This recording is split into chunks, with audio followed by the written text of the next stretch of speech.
नमस्कार मैत्रिणींनो, सध्या मार्गशीर्ष महिना चालू आहे आणि आपण सध्या मार्गशीर्ष गुरुवारचे व्रत पूजा करत आहोत.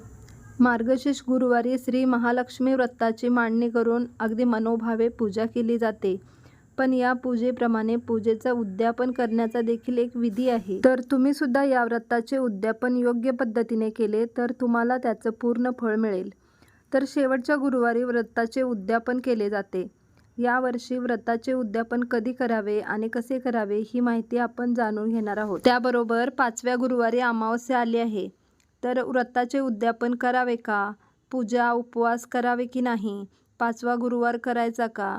अशी संपूर्ण माहिती मी तुम्हाला या व्हिडिओमध्ये देणार आहे. त्यामुळे तुम्हाला तुमच्या सर्व प्रश्नांची उत्तरे या व्हिडिओमध्ये मिळणार आहेत. त्यासाठी हा व्हिडिओ शेवटपर्यंत नक्की बघा. पण त्याआधी आपल्या चॅनलला सबस्क्राईब केलं नसेल तर नक्की सबस्क्राईब करा. चला तर मग आजच्या व्हिडिओला सुरुवात करूया. या व्रताची सुरुवात मार्गशीर्ष महिन्यातील पहिल्या गुरुवारपासून केली जाते आणि शेवटच्या गुरुवारी या व्रताचे उद्यापन पण केले जाते. पण यावर्षी मात्र मार्गशीर्ष महिन्यात 5 गुरुवार आल्याने आणि त्यातच शेवटच्या गुरुवारी अमावस्या असल्याने अनेक महिलांमध्ये या व्रताचे उद्यापन कधी करावे असा प्रश्न निर्माण झालेला आहे. यंदा मार्गशीर्ष महिन्यात 5 गुरुवार आल्याने लोकांना प्रश्न पडला आहे की 4 गुरुवार करावे की 5 गुरुवार करावे. 5व्या गुरुवारी अमावस्या आहे तर उद्यापन 4थ्या गुरुवारी करावे की 5व्या गुरुवारी करावे. तर अमावस्या दिवशी उद्यापन केले तर चालेल का, असे बऱ्याच जणींनी मला विचारले आहे. तर यंदा गुरुवार दिनांक 11 जानेवारी 2024 रोजी मार्गशीर्ष महिन्यातला शेवटचा गुरुवार असणार आहे.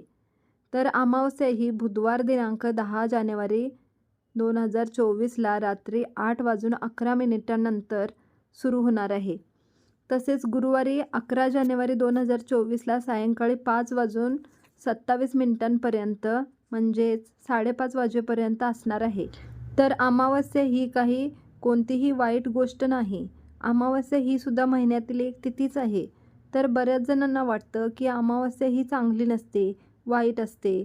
पण असं काहीही नसतं. फक्त अमावस्येला नवीन काम किंवा कोणतंही महत्त्वाचं काम, शुभ कार्य करत नाहीत. पण या दिवशी केलेली सर्वच कामे बिघडतात असेही नाही. अमावस्येचा नेमका अर्थ काय? तर या रात्री चंद्राचा अस्त होतो. ज्योतिषशास्त्रानुसार माणसाचे मन हे चंद्रावर अवलंबून असते. तसे आपल्या पत्रिकेमध्ये सुद्धा चंद्र कोणत्या स्थानी आहे पाहतात बघा. आणि चंद्राचा अस्त अमावास्या दिवशी होतो. त्यामुळे अनेक जणांना अमावास्या दिवशी उत्साह मावळल्यासारखा वाटतं. त्यामुळे काही कामात मन लागत नाही, तर काही कामे बिघडतात, असे होत असते. बरं असो, पण आम्ही बोलत आहोत मार्गशीर्ष महिन्यातील गुरुवारबद्दल. तर बघा, आपल्या हिंदू धर्मातील सर्वात मोठा सण दिवाळी आणि दिवाळीतील सर्वात महत्त्वाचा दिवस म्हणजे लक्ष्मीपूजन. हे लक्ष्मीपूजन मात्र आपण अमावस्येच्या काळातच करत असतो आणि लक्ष्मीपूजनाची वेळ ही सुद्धा अमावस्येच्या काळातच दिलेली असते आणि आपण ही त्याच वेळेत पूजा करतो. त्यामुळे अमावस्या दिवशी महालक्ष्मीची पूजा मांडायला काहीही अडचण नाही. उलट हा चांगला योग आहे. तुम्ही अगदी निसंकोचपणे या व्रताचा उपवास पूजा करू शकता. तर आता राहिला प्रश्न सुवासिनींना हळदी कुंकू देण्याचा. तर हळदी कुंकू आपण शुभ मानतो, पवित्र मानतो आणि ते अमावस्येच्या काळात देत नाही. तर मैत्रिणींनो, गुरुवार दिनांक 11 जानेवारी 2024 रोजी सायंकाळी 5:30 वाजता अमावस्या संपते आहे आणि त्यानंतर हळदी कुंकू, वाण, सुवासिनींचे पूजन तुम्ही करू शकता. म्हणजेच यावर्षी मार्गशीर्षचे 5 गुरुवार करायचे आहेत व 5व्या गुरुवारी सायंकाळी 5:30 नंतर उद्यापन करायचे आहे. आत्तापर्यंत 3 गुरुवार झाले आहेत. 4 जानेवारीला 4था गुरुवार असून 11 जानेवारीला 5वा गुरुवार असणार आहे आणि 5व्या गुरुवारीच आपल्याला उद्यापन करायचे आहे. 4 गुरुवार करून 4थ्या गुरुवारी उद्यापन करणे चुकीचे आहे. कारण मार्गशीर्ष महिन्यातील शेवटच्या गुरुवारी उद्यापन करतात आणि तुम्ही पाहिलं असेल तर 11 जानेवारीला तिथी ही मार्गशीर्ष अशीच आहे. त्यामुळे 5व्या गुरुवारीच उद्यापन करा. आणि 5व्या गुरुवारी तुम्हाला काही अडचण असेल तर आपल्या घरातील दुसऱ्या कोणत्याही व्यक्तीला पूजा मांडायला सांगा, आरती करायला सांगा आणि 1-2 सुवासिनींना वाण दिले तरी चालेल. तरीही काही हरकत नाही. शिवाय कोणी जेंट्स ही पूजा करत असतील तर त्यांनीसुद्धा सुवासिनींना किंवा कुमारिकांना हातावर हळदी कुंकू दिला तरी चालते. तसेच आलेल्या सुवासिनींना एक एक फळ दिले तरी चालेल. पण जर काय अडचण असेल तर उद्यापन घरातल्या कोणत्याही व्यक्तीने केले तरी चालेल, पण उपवास मात्र तुम्ही स्वतः करा. तर अशा प्रकारे तुम्ही उद्यापन करू शकता. शेवटी भावना महत्त्वाची आहे. आणि अमावस्येबद्दल म्हटलं तर आपण उद्यापन हे सायंकाळीच करत असतो, संध्याकाळीच करत असतो. आणि अमावस्या ही सायंकाळी 5:30 वाजता संपणार आहे. आणि आपण 6 ते 6:30, 7 या दरम्यानसुद्धा उद्यापन करू शकतो. उलट ती लक्ष्मी येण्याची वेळ मानली जाते, त्यामुळे उत्तम असणार आहे. शेवटच्या गुरुवारी 5:30 वाजता अमावस्या संपल्यानंतर आपल्याला उद्यापन करण्यास काहीही अडचण नाही. अमावस्या काळात तुम्ही पूजा वगैरे सर्व कामे करू शकता. तर काही स्त्रियांना एखादा गुरुवार काही कारणास्तव किंवा अडचण आल्यामुळे राहिला असेल तर त्यांनीसुद्धा काही काळजी करण्याचे कारण नाही. तर त्यांनीसुद्धा उद्यापन 5व्या गुरुवारीच करायचे आहे. तर आता उद्यापन कसे करावे, ज्याप्रमाणे आपण या तिन्ही गुरुवारी हे व्रत केले, पूजा केली, तर अगदी त्याचप्रमाणे या दिवशी सकाळी लवकर उठून नित्यकर्म आटपून अगदी नेहमीसारखीच पूजा आपल्याला मांडायची आहे. कथा वाचायची आहे, आरती करायची आहे, उपवास करायचा आहे आणि सायंकाळी या व्रताचे उद्यापन करायचे आहे. उद्यापनासाठी तुम्ही 5, 7 किंवा 11 सुवासिनींना किंवा कुमारिकांना बोलवायचं आहे. उद्यापनासाठी आलेल्या स्त्रियांना, कुमारिकांना देवी स्वरूप समजून त्यांचे स्वागत आणि आदर करायचा आहे. आधी आलेल्या स्त्रियांना बसण्यासाठी आसन द्यायचं आहे.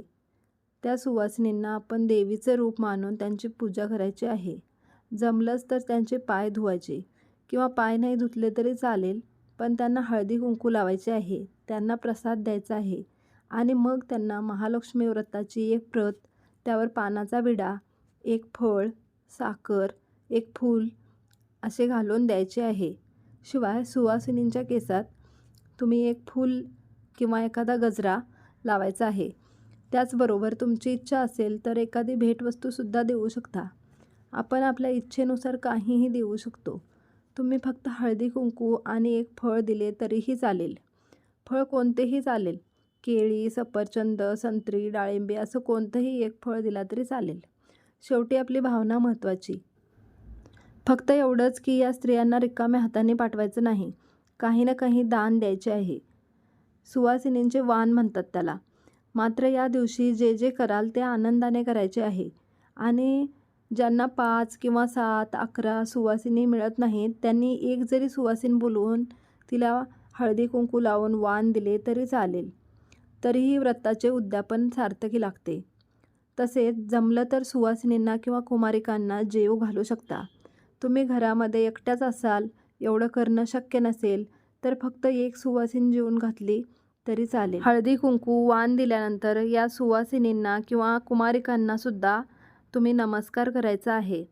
तसेच शक्य झाले तर आपण ब्राह्मणाला शिधा, वस्त्र, दक्षिणा देऊन नमस्कार करावा.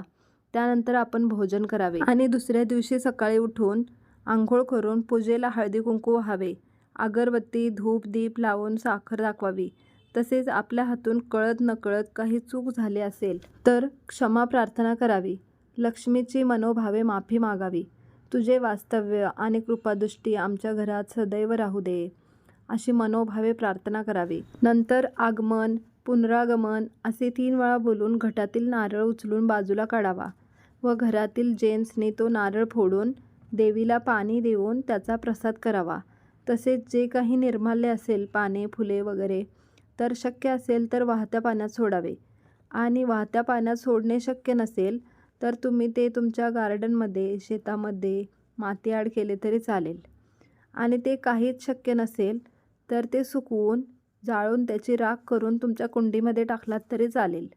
पण ते निर्माल्य कचऱ्यात किंवा पायदळी उडवेल अशा ठिकाणी टाकू नका. तर अशा प्रकारे आजच्या व्हिडिओमध्ये मी तुम्हाला गुरुवारच्या व्रताचे उद्यापन कसे करायचे, कधी करावे याबद्दल बरीच माहिती दिलेली आहे. आय होप तुम्हाला सगळ्या प्रश्नांची उत्तरे मिळालीच असतील. तर कसा वाटला तुम्हाला हा व्हिडिओ मला नक्की सांगा. आवडला असेल तर लाईक करा आणि सर्वांना शेअर करा. आणि तसेच छान छान व्हिडिओ पाहण्यासाठी आजच आपल्या ऑल इन वन चॅनलला सबस्क्राईब करायला विसरू नका. पुन्हा भेटू नवीन व्हिडिओसह. तोपर्यंत आनंदी राहा, आनंद वाटत राहा. धन्यवाद.